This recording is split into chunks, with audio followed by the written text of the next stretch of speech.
certainly look different. So this really came to me, I would say, before WWDC, Worldwide Data Vault Consortium, last year. And you always hear data modelers, including myself, and assumingly if you are a data modeler, you have this feeling too. When you've just modeled a complex portion of the business, a complex business process, you have a lot of knowledge about that model.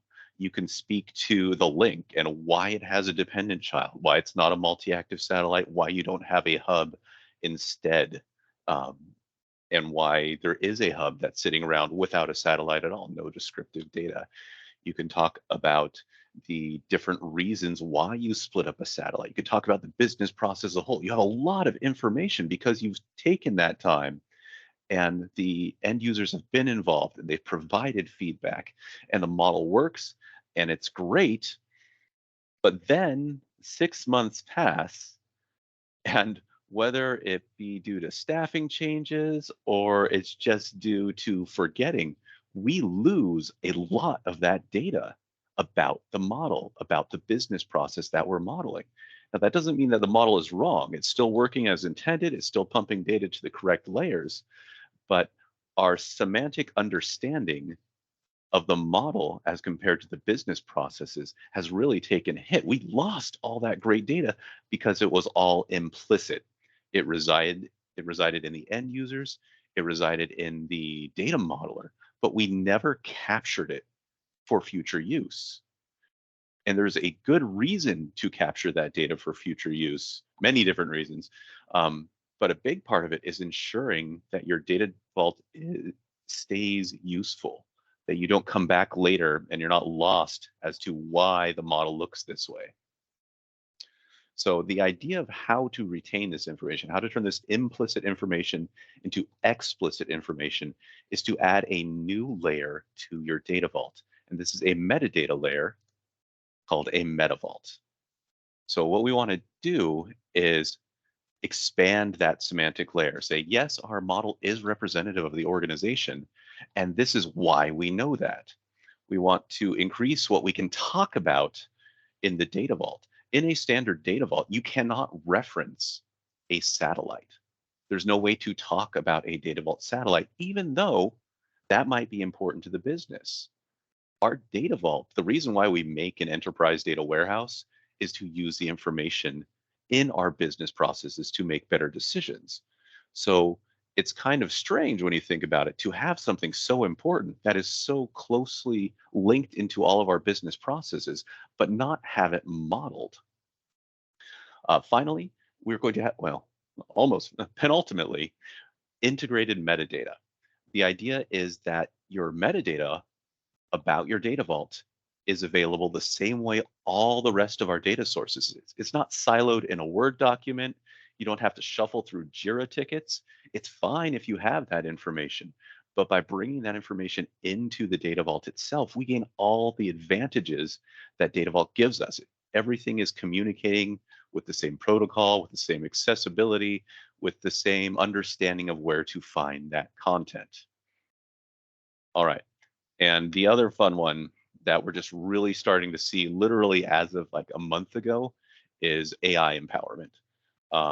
Chat GPT-4 came out and it's completely changed what we can do as without an extensive machine learning model or an extensive training program to get this AI up to speed on any particular part of our organization.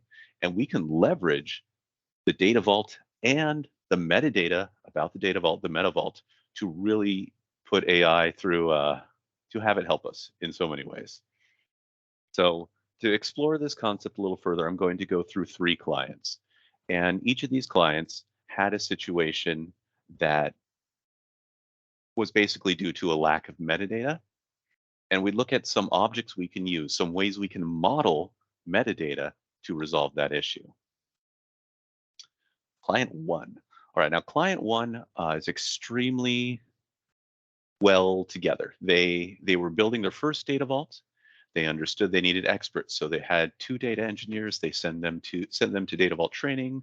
They researched their automation tools. They found their automation tool. They researched the scope of what they wanted to accomplish, their best ROI, and they did a great job. Requirements, documentation, all that modeling. So these 2 engineers put together a very solid model that was providing the data that was needed. And then they had just barely finished that project, and both of them were reassigned to a different project simultaneously. So they brought in 2 more engineers. Again, very together company. So they brought in some people who understood data, again, helped them get trained up on Data Vault. But these new engineers looked at the data model, looked at the data in the data model, and they said, we don't understand. There is not enough here that we're comfortable pulling any data out of this and saying, yes, this is the data you're looking for. And that's a really interesting gap because this data has already been approved by the end users, right? The end users are already using this information from this model, and they say it makes sense. So everything's fine there. But when it comes to understanding the semantic equivalence in the organization so they can build on this model or use the data in different ways, the engineers were not comfortable because they didn't understand the business equivalent. They didn't understand what was happening. So what are their options then? Well, if both of their engineers hadn't left, they could have probably spoken to a teammate who was there when it was originally modeled and said, hey, what was happening? Why does this look the way it is? What does this mean? Failing that, you get to go back to the end users who've already had this discussion, right? And most people are pretty good sports, but you don't want to take anyone's time up if you don't want to. And you certainly don't want to have to repeat this process every time enough time has passed that you don't really remember what has happened. And failing that, rediscovery, digging through documents. So that is not preferable. That's not really sustainable. And as the data vault grows, that's going to be a larger and larger burden. What would be great is if we had sufficient metadata in the data vault to understand this, to record that information that they would be going and talking to the end users for, and have a place that it's stored within the data vault to give it context. We're expanding that semantic layer of what the data vault shows and how it relates to the organization. Now, what is our semantic layer right now? As a data vault, we have the data vault pattern. So hubs, links, and satellites, and those connect to each other. And we understand that satellites are descriptive, links link hubs. That's all well and good. And we have smart keys, which are our data vault object names. So here we see a standard smart key. S is satellite. Great. Transaction is going to be our concept. So satellite for transaction, we're having descriptive data about a transaction. And the last component should tell us a little bit about what the descriptive data is. And this one says detail. Now that's not super helpful. So this satellite contains details about transaction. Details is a little vague, but it's a smart key. You work with what you have. I mean, here's another option. We could have named it as transaction information about transaction initiation time and type of loan transaction, including conversion to alternate loan type. But that's a really big object name. And even then, you're probably not going to really get the message across. So how do we expand this semantic layer? And this is where we build our first MetaVault object. We say, okay, you know what? We deal with concepts, business concepts. All data models deal with business concepts. So let's actually dedicate a hub to these business concepts so that we have that information. So here we have a hub concept. It has all the different concepts being used. And now we gain the ability to discuss these concepts. We can say, oh, yes, a loan is any type of credit granted to an account owner from organizational assets. We can spell out exactly what transaction is, what transaction detail is. So we're adding a lot more depth to our objects and our understanding of the connection between the objects and the concepts that are being represented. So, oh yes, so descriptive metadata. This type of metadata is specifically descriptive. It's going to help us identify and find the resources we want to use. Now, client number 2. They have a different scenario. Client number two has an extremely mature data vault. They've been running it for years now. They have between 8 to 12 sources, but they also have an onboarding issue. They promote from within, so most of their people understand the business's processes pretty well. Where they are seeing their issues is that whoever comes on board is lost in the data vault. It is huge. The concepts on their own are mostly familiar, but it's so large that it's hard to navigate. It's hard to understand how concepts connect to each other, right? How to get from one hub to another hub. And they also have trouble finding all the little components like record tracking, if there's any record tracking for a satellite, or if you have to pass through a link, is there record tracking on that link you need to account for? So their issue was less one of semantic equivalency to the organization. They kind of knew what was going on there even without the H concept hub, but they didn't know how to navigate the data vault. So again, we look at our data vault and we say, okay, what are we modeling here? And what would be helpful as we try to understand the model? And so the first thing we do is create 3 new hubs. And these account for the 3 main types of object in Data Vault. We have satellites, so we have a satellite hub. We have hubs, so we have a hub. And we have links, so we have a link hub. And in this way, we have a clear list of all of the Data Vault objects in our Data Vault, which is useful by itself. Further, we can now talk about these individual objects. If there's something important about the satellite S purchase that isn't immediately available or understandable, if you're not, if there's something, a nuance to it, or you want to tell someone anything about it, we can do that. We can add a satellite to the satellite hub, explaining what a specific satellite is used for, why it was used, why it was created. There's all sorts of things we can address now that we can actually single out individual objects. From there, we go back to our concept hub and we say, okay, we know these objects are related to a concept. So that gives us our 3 links, our concept satellite, concept hub, and concept link links. And now we have even more information to play with. And as an example, on the right there, you can see we can ask questions like, what is every object that is associated with product? And we can return these results. So now we have a better means of understanding the data vault. And as the data vault continues to grow, as more sources are added, we still can help ourselves find what we're looking for. Another neat trick with the concept link there, when we have concepts related to all these objects, we can find that chain. You say, I have concept A and concept B, and I don't know how and if they're connected in the data vault. You can write a query that will actually trace you out the different paths between those using whatever links and hubs. So it's a really useful tool. This type of metadata is structural metadata. So it's about how things are working together and how to use that information. All right. Now, client number 3. Client number 3 is, again, a slightly different scenario. They are a large organization that has been purchasing other organizations and bringing them under their umbrella. This organization, again, realized that they needed some data coherency. They selected Data Vault, they found an automation tool that worked for them, and they found subject matter experts in each area.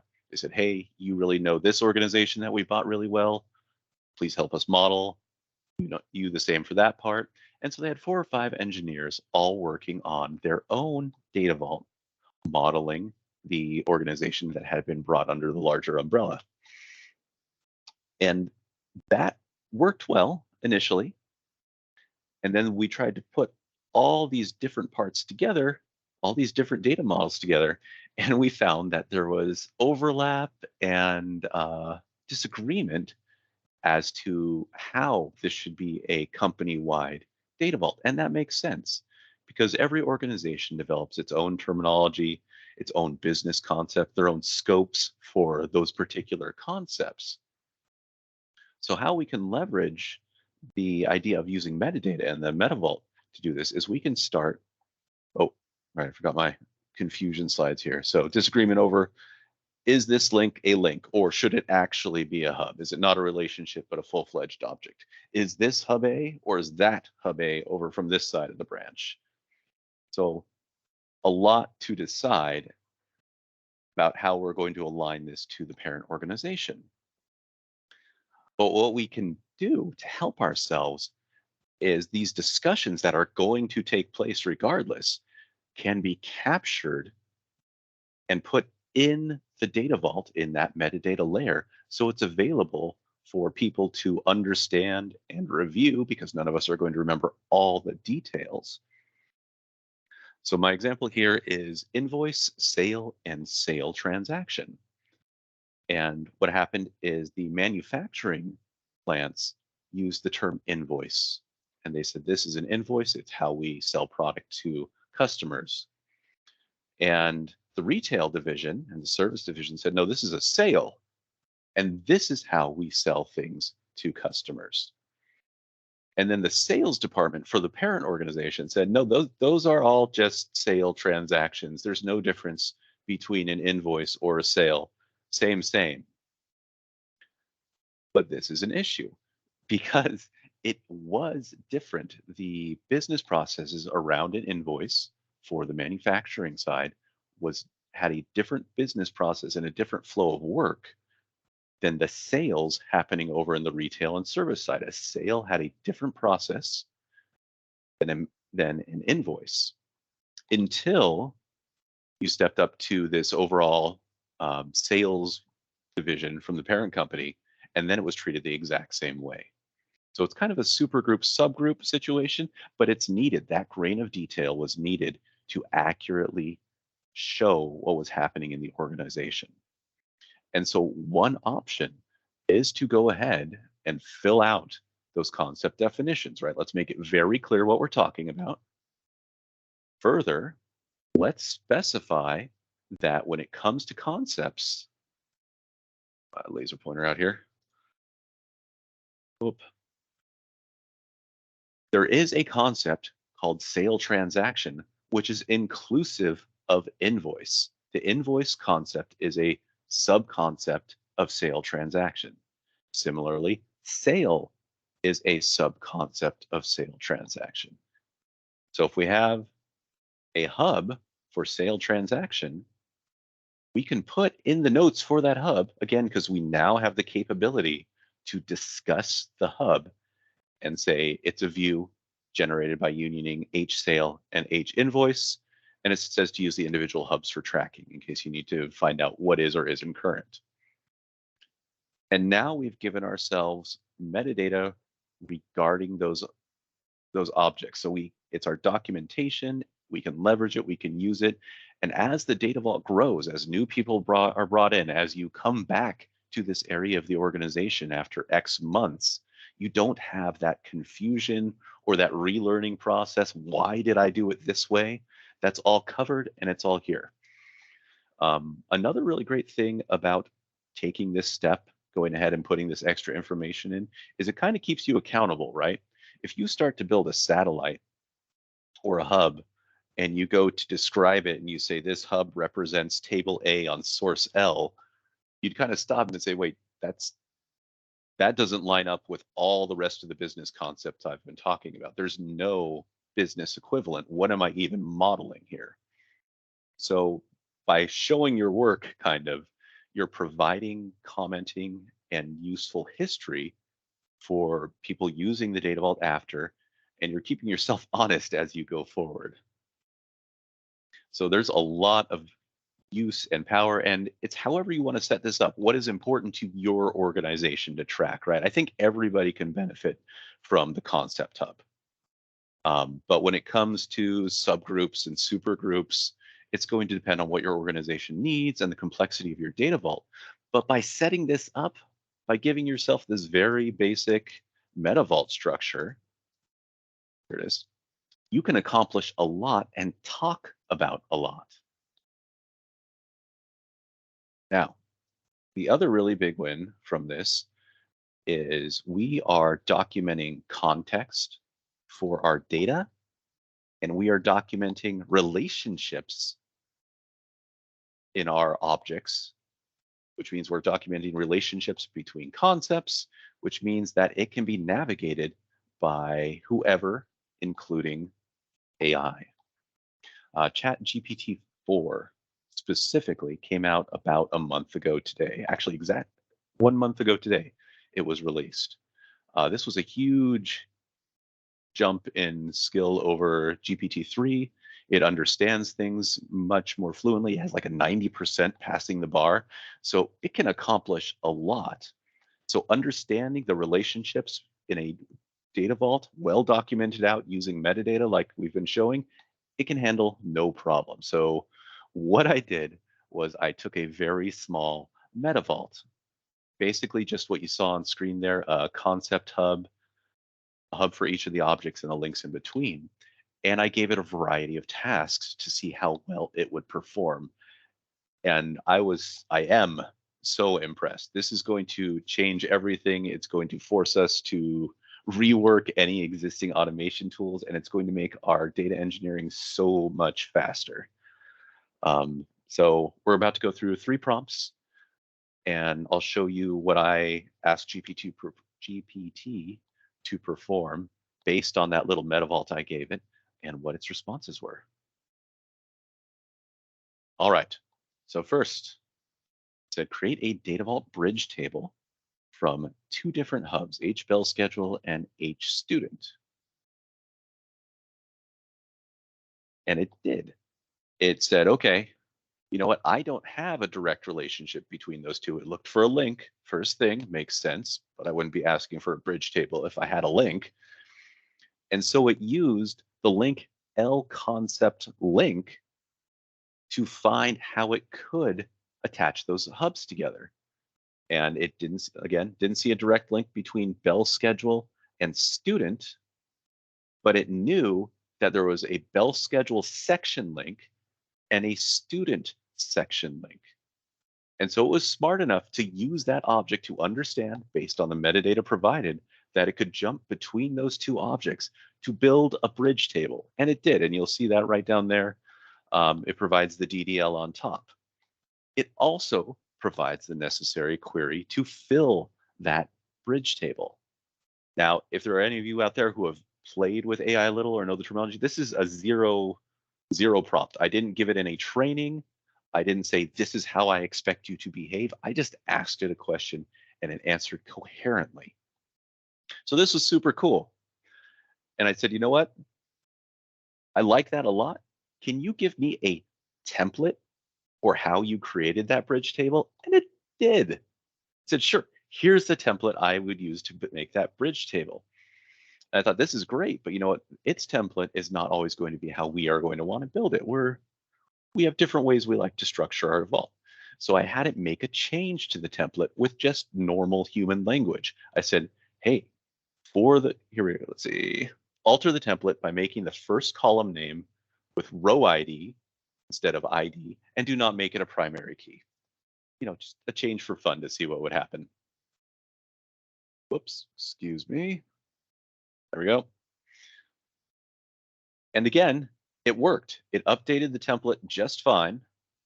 And then, so from that point on, it will use that template to build a bridge table whenever I ask for a bridge table. And if I was using an automation tool, I could feed that template into the automation tool. So it's very, very capable. All right, next prompt. Record tracking satellites, because nobody likes writing record tracking satellites. I told it to create a record tracking satellite for a specific hub, and I gave it a fake stage table name, stage here. Now, ideally, we would have sufficient metadata for it to understand that. But that last jump of metadata is quite a bit, and in its current state in the chat interface, there's not really a good way to give it a large amount of information to deal with. So that's why there's a fake stage name here. But if you had that information, if you had it in your meta vault, it could certainly pull that, and I would expect it to. All right, so I say, hey, create a record tracking satellite for me. And again, no prompting, no training. It just performs. It says, oh, yeah, I know what that is. Let me create the DDL. And again, it creates the query to fill that tracking satellite, which isn't simple. Tracking satellites aren't simple, but it did a good job. That is a fine query. And again, if I didn't like it, I could modify, I could say, make a template, modify the template, use this from now on. So before I go to this last one, I want to really stress that this is a huge leap. We are moving from the idea of being metadata aware to being data vault aware. It understands the data vault pattern, which is not, it's easy, doesn't mean it's simple, but the data vault pattern is very easy. And when we pair that pattern, that easy pattern, with sufficient metadata to give it context, we really unlock what a computer can do with that information. It generates all this amazingly fast. It already understands data vault. I forgot to call that out. They've scraped who knows how much information from the web. So there is already a built-in understanding of data vault. When I said build a bridge table, I didn't tell it what a bridge table was beforehand. It was just knowledgeable about that. I said, oh yeah, a bridge table. This is what I understand a bridge table to be. Here you go. Same for everything in data vault. It knows satellites link to hubs. It knows that you shouldn't have a link on link, all that stuff. All right. Now the last prompt was a lot of fun. What I had done in LinkedIn was I created a different style of tracking object, and I wrote an article on it. I took that article, sans pictures, because it doesn't accept pictures right now, and I just put it in GPT. I said, okay, here's my article. And then I said, select a random satellite from the MetaVault I've provided you and create a tracking object in the style the article suggested.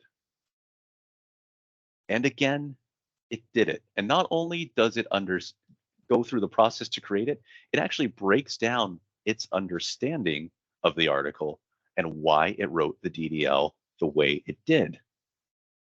So this is great. This is exactly what I would expect to be generated. And it is dead on with all the logic it has used. So AI is a game changer. GPT-4 is certainly sufficient, and this is going to change the way that we write and maintain and handle our data vaults and our data knowledge, right? I'm very focused on the data vault portion of this and building out the data vault DDL. But the reality is that's not all this is good for, because we have that rich metadata talking about business concepts. It can do data dives. We can say, hey, for students, find their grades for, I don't know, whatever class X year. For this type of loan, look into this thing. And what we've done is provided that data quality you always hear machine learning and AI experts and engineers talk about. By focusing on Data Vault, we've already built up a knowledgeable structure that AI can use to find very interesting results. And again, I'm totally focused on the Data Vault part of this. I'm super psyched that it is Data Vault aware and that we can tell it to change a grain in one object and write the code to change that grain in every object affected downstream. But it's going to be useful for so many things, even beyond us as data engineers and perusing and finding what we have in the Data Vault.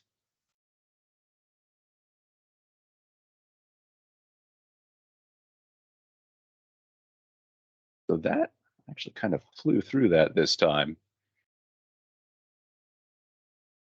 But that is what I've been up to this past year and then this past month with GPT-4.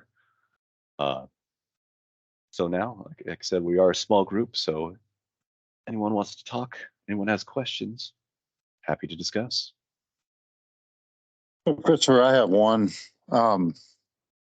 For many of our clients and for those organizations that are already using an automation tool, I think some of the examples you gave, the 3 examples, probably also were. So where does the tool stop and the MetaVault start in identifying those valuable context items about the data vault objects.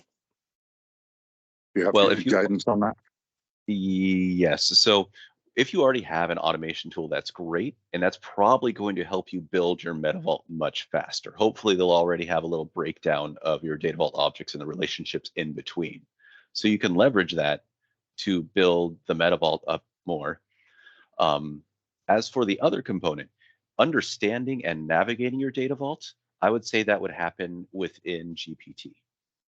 Because you can say, what object do I use for this? What query do I write for this? I want a view that does this, and it'll give you the code that you can then put into your automation tool. Now, in the future, the coming future, I see GPT or any AI, right, existing within the automation tool. I shouldn't have to copy paste things constantly. There should be an understanding that when the AI generates this, it should be accepted into the metadata of the tool. And that is actually a kind of a choke point right now. I don't know of any Data Vault automation tools that will let you put an object into the metadata. Say, here, it's a satellite. Here's all the details about the satellite, and here's all it's loaded. None of them will let you do that via command line or via API that I've seen. So that is something they're going to have to allow, this greater integration between the user and the AI and the people, because I don't want to sit and click through everything when GPT can do it for me. When I could say, build this, oh great, there's a record tracking satellite. Oh, now I have to create a table, add columns, put the transformations in. We lose a lot of what we gained speed-wise by doing that translation. So I expect that gap to close. I expect AI to just exist in future automation tools. It'll just be a component you use, because we still want that UI, right? We don't want to do everything via command line. We don't want to just talk to a chatbot all day to get what we want to do. We want that nice UI, that nice layout, but we want those quick skills. We want to be able to affect a whole swath of our whatever link we're working with and all of its downstream objects. So we want AI to be in the tool itself. Right now, it is copy paste. It is setting up templates. It is, but that's still great. Like, I will still totally take the results and paste them in instead of working through that myself.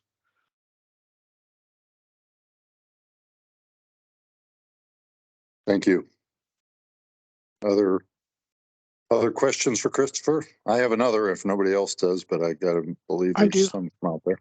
Go ahead. This is Kathy. So Christopher, when you talked about the concept definitions and getting the notes from the business, I was looking at the slide that was the business notes. Is that something that you try to standardize how those notes are put in, or is it? I mean, because sometimes it's hard to get clear, clarity, and clearly the ChatGPT needs something very specific information. So do you try to minimize what's put in there, or do you let it be a little bit broader sometimes? I'd say let it be as broad as is useful.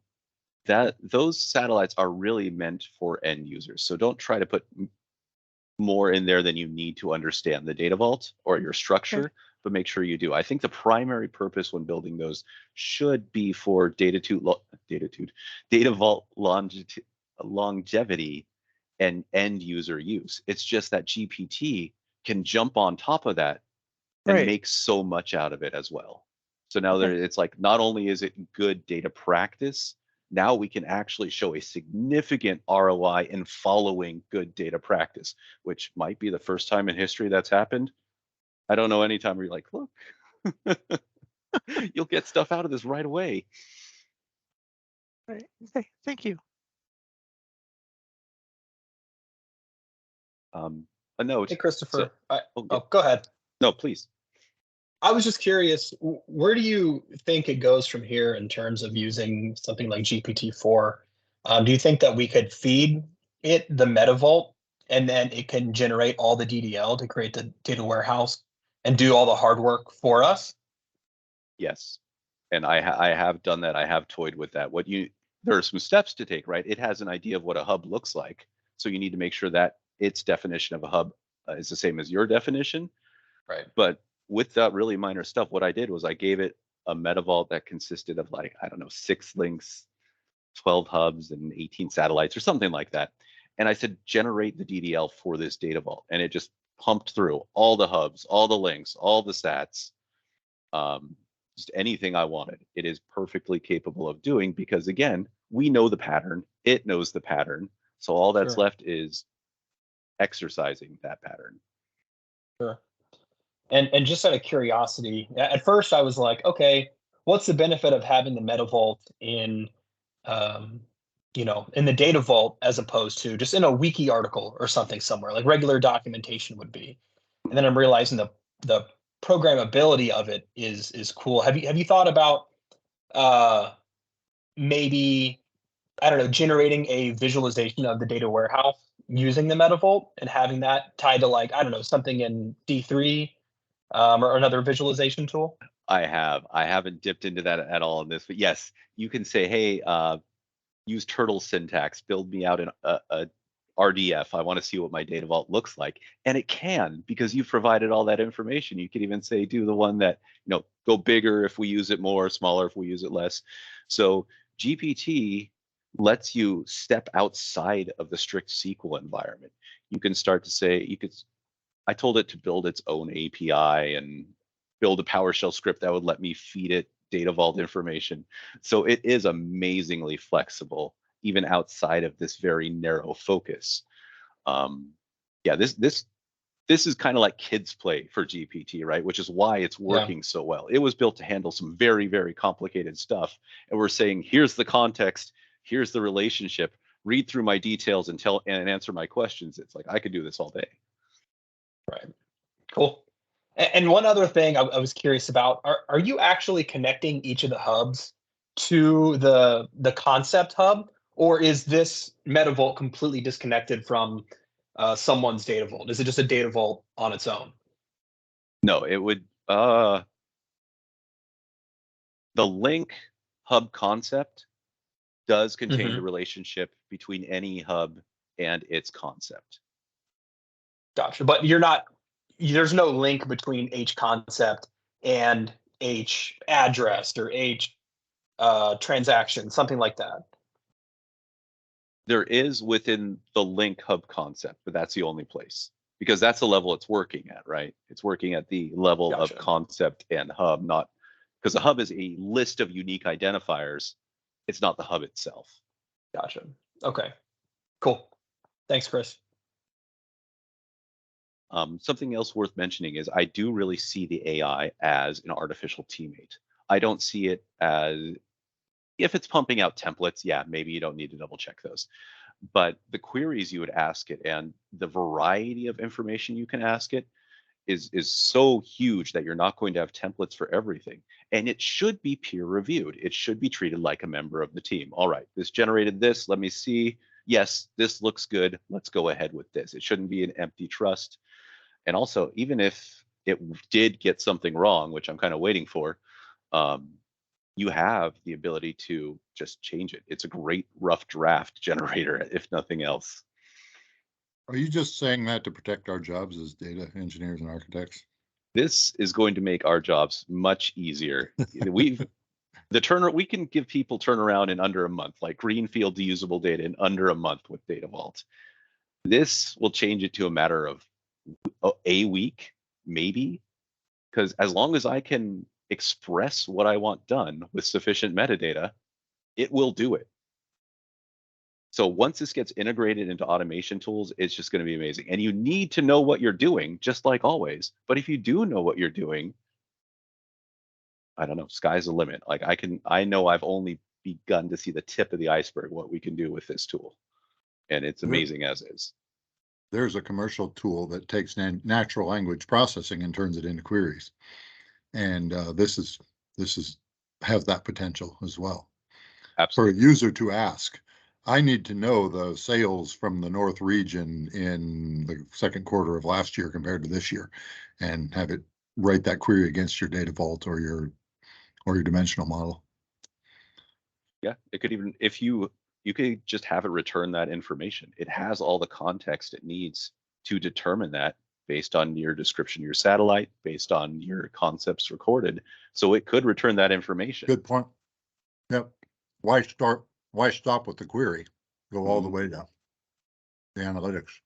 And then make predictions based on that. So would this be helpful to you? Would it be helpful to know that also the sales in the South region increased by 25% more than yours did, right? Or whatever the case might be. Yeah, I think we as data engineers can eat our own dog food in this regard. In that, we build solutions that help gain insights for the business into their data and what next steps they should take for the business. But perhaps this has the opportunity to suggest new links in our data vault that might be valuable to our business. Yeah, absolutely. And it's a lot better to reference that than go through like the Warescape documentation. So it just opens up a lot to end users about what we have. Sorry, Dave, go ahead.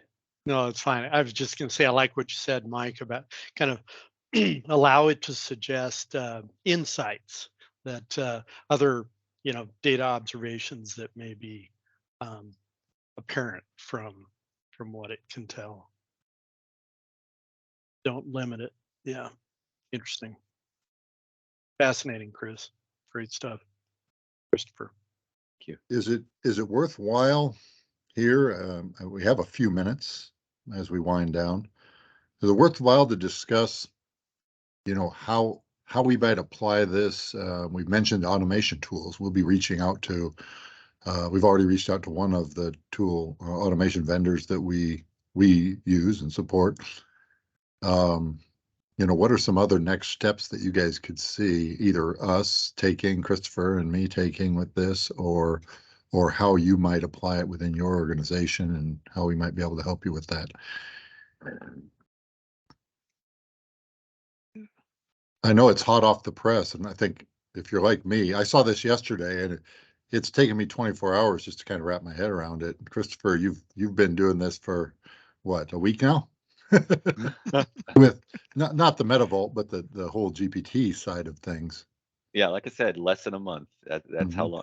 So I just haven't had that long to dig into it myself. I mean, I can see where this could help so much, like the comments towards the business usage and letting the business users, really giving them that capability to have, self-serve, give me the data without us having to go in and write some report in some system for them. And it just, and really giving us, business users that can be data literate and having the business gain full benefit from all of the data that the business has and really using it. I mean, just the combination of all that, I was taking a lot of notes and I will be processing.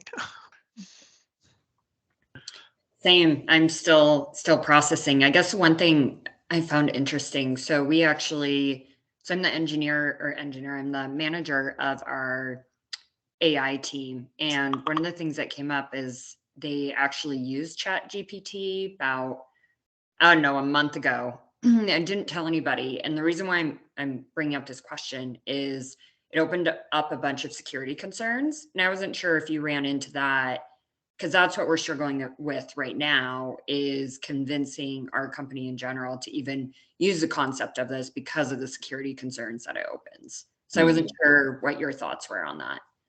So I have looked into that pretty extensively. Just as a rule, right? ChatGPT doesn't learn from your conversations. You're not part of its learning toolkit, so it's not going to, as a default, take that information and run. Conversely, if you are using ChatGPT, I think there is some wording in there that says, hey, we might use your examples for training if they find something particularly useful. So you do want to secure sensitive data. If that is a very serious concern, what you can do is look at some very close competitors of GPT. Llama in particular from Meta does a lot of similar things. It's not as friendly. It's not set up to just type and go, but that can be an entirely on-prem option. Additionally, there's the ChatGPT API, or GPT rather, not ChatGPT API. I'm on the wait list for 4 because there's a wait list, but 3.5 is available. And then I believe you have a little more control over what they agree to monitor or not monitor. And last is that with a MetaVault approach, it never actually sees the data, right? We're just telling it the definition of our tables and stuff. So we kind of sidestep that. We're like, we're not going to tell you anything about just the column names and the tables and what they mean. So if you're working for Raytheon, maybe that's not okay. Maybe you can't have them know the project names because that's important information. But I think for most of us, that's not considered privileged, and it's not going to be giving away anything. I think with anything, when you're uploading your data onto the web, you have to be aware of what you're putting in the cloud and whether it's appropriate and who has access to it. So my thought, Caitlin, is that the AI doesn't create security concerns. It just makes more evident the ones we've already been, painted ourselves into. Yeah, and so I think it does mean that where we may have been sloppy in the past, we have to be more diligent and more proactive in sharing our data securely and appropriately and de-identifying where, always, unless there's a reason to share the identity, for example. My 2 cents. I know you didn't ask, but I give them anyway. Well, no, but that's the kind of stuff that I think is important that we talk about, right? As we continue down this kind of automated data, and even if it is just modeling, right? I think they're important conversations. So, and I always appreciate you bringing in the feedback. I want it, even if I didn't ask for it. Okay. Well, we're 5 minutes before the hour, and I think, we might have time for one more quick question if there's one out there. Or thought. I was just going to say, really great to see this. Thank you. Very cool. Yeah, let me know if any of you play with it. It was great. Yeah, it's exciting. I think we haven't even wrapped our heads around all the applications and potential, but productivity potential for sure in our space. Yep. Yeah, we will be participating with the vendors on what we find, because we want our preferred vendors to wrap this back into the product so we can deliver that value even faster to our clients. So cool stuff.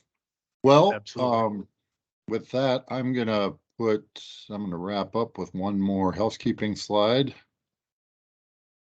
And so next month, I think we have the date, April, I want to say 11th.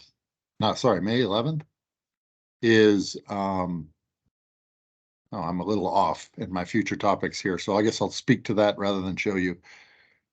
Troy Henninger from St. Luke's will be presenting on their data governance journey. So Troy was a colleague of mine at Micron and now is at St. Luke's and has taken their team through a governance transition, and they're ready to share. So I think it's the first time St. Luke's has spoken to this audience, so that'll be exciting. And we're looking for topics after that in the future. Please drop me a line if you or someone you know wants to be on the regular email list. And of course, if you want to present, you don't have to have all the answers to present. Sometimes presenting a problem is valuable too at this level. And our lessons learned, even those that were hard lessons. So with that, that's our spiel. Thank you for attending Treasure Valley Data Enthusiasts this Thursday, snowy Thursday in Boise, Idaho. Have a good week. Thank you. All right. Thank you. Thanks a lot, everyone. Thank you. Thank you.